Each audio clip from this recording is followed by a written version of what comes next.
Hi guys, അപ്പോൾ എൻ്റെ കുഞ്ഞ് മോർണിംഗ് റൂട്ടീൻ ഒന്ന് കണ്ടാലോ. ഹോസ്റ്റൽ ലൈഫൊക്കെ കഴിഞ്ഞ് വീട്ടിൽ വന്നതിന് ശേഷം ഇത് തന്നെ എൻ്റെ സ്ഥിരം മോർണിംഗ് റൂട്ടീൻ.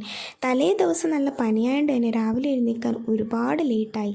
ഹോസ്റ്റലിലൊക്കെ എപ്പോഴും ഇഡലി സാമ്പാർ മാത്രമേ കിട്ടാറ്. ഇവിടെ വന്നതിന് ശേഷം പിന്നെ അപ്പവും ദോശയൊക്കെ കിട്ടാറുണ്ട്. അമ്മയുടെ സ്കിൻ കെയർ റുട്ടീനൊക്കെ തുടങ്ങി. അപ്പം നമുക്ക് നമ്മുടെ സ്കിൻ കെയർ റുട്ടീനും തുടങ്ങിയാലോ. അപ്പം ആദ്യമായിട്ട് ഞാൻ വിറ്റാമിൻ സിയുടെ ഒരു സിറമാണ് അപ്ലൈ ചെയ്യുന്നത്. സിറം നമ്മുടെ സ്കിന്നിനെ ബ്രൈറ്റാക്കാൻ ഭയങ്കര രീതിയിൽ ഹെൽപ്ഫുള്ളാകും. അപ്പോൾ സിറം എപ്പോഴും ഡാബ് ചെയ്ത് വേണം അപ്ലൈ ചെയ്യാൻ. പിന്നെ ഒരു 5 സെറാമിഡ് മോയ്സ്ചറൈസർ ഞാൻ ഡോട്ട് ആൻഡ് കീഡ് എടുക്കുന്നുണ്ട്.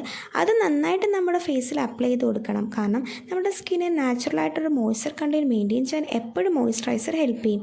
പിന്നെ ഒരു SPF അടങ്ങുന്ന ഒരു സൺസ്ക്രീനാണ് നമ്മൾ അപ്ലൈ ചെയ്യുന്നത്. സൺസ്ക്രീൻ എപ്പോഴും ഫേസിലും കഴുത്തിലൊക്കെ ഒരുപോലെ തന്നെ അപ്ലൈ ചെയ്യണം. വീട്ടിൽ നിൽക്കുമ്പോഴും നമ്മൾ SPF അടങ്ങുന്ന ഒരു സൺസ്ക്രീൻ മസ്റ്റായിട്ട് നമ്മൾ അപ്ലൈ ചെയ്ത് കൊടുക്കുന്നത് വളരെ നല്ലതാണ്. പിന്നെ ഒരു ലിപ് ബാം അപ്ലൈ ചെയ്യുന്നുണ്ട്. പിന്നെ മുടിയൊക്കെ നന്നായിട്ട് ചീപ്പ് കിട്ടിയപ്പോഴത്തേക്കും ആൾ വന്ന് ട്യൂഷൻ തുടങ്ങുകയും ചെയ്തു. പിന്നെ നമുക്ക് കൊറിയർ ചെയ്യാൻ ഒരുപാട് സാധനങ്ങൾ ഇരിക്കുന്നുണ്ടോ, എല്ലാ സാധനങ്ങളും കൊറിയർ ചെയ്യണം. അങ്ങനെ ചിന്തിച്ചുകൊണ്ടിരിക്കുമ്പോഴാണ് നമ്മുടെ കേശുക്കുട്ടൻ വന്നത്. കേശുക്കുട്ടൻ നമ്മുടെ വീട്ടിൻ്റെ മുകളിൽ തന്നെ കിടക്കുന്ന ഒരു നായ്ക്കുട്ടിയാട്ടോ. 12:30 കറക്റ്റ് സമയമാകുമ്പോൾ കേശുക്കുട്ടൻ വരും. കേശുക്കുട്ടന് ഇലയിലാണ് ഫുഡ് കൊടുക്കുന്നത്. കാരണം ഞങ്ങൾ ഇലയിലാണ് ഫുഡെല്ലാം കഴിച്ചത്. അതുകൊണ്ട് കേശുക്കുട്ടന് ഇലയിൽ കൊടുക്കാമെന്ന് വിചാരിച്ചു. അങ്ങനെ ഞാൻ കേശുക്കുട്ടനുള്ള വെള്ളവും പിന്നെ കുറേ പറമ്പുണ്ടായതുകൊണ്ട് ഞങ്ങൾക്കിവിടെ ഒരുപാട് ബേർഡ്സും കിളികളൊക്കെ വരും. അപ്പോൾ അവർക്കുള്ള വെള്ളമൊക്കെ ഞാൻ എടുത്ത് വെക്കുന്നുണ്ട്. കാരണം നമുക്കിവിടെ കുറേ മരങ്ങളും കാര്യങ്ങളൊക്കെ ഉണ്ട്. ആ മരത്തിലാണ് കുറേ പക്ഷികളുണ്ട്.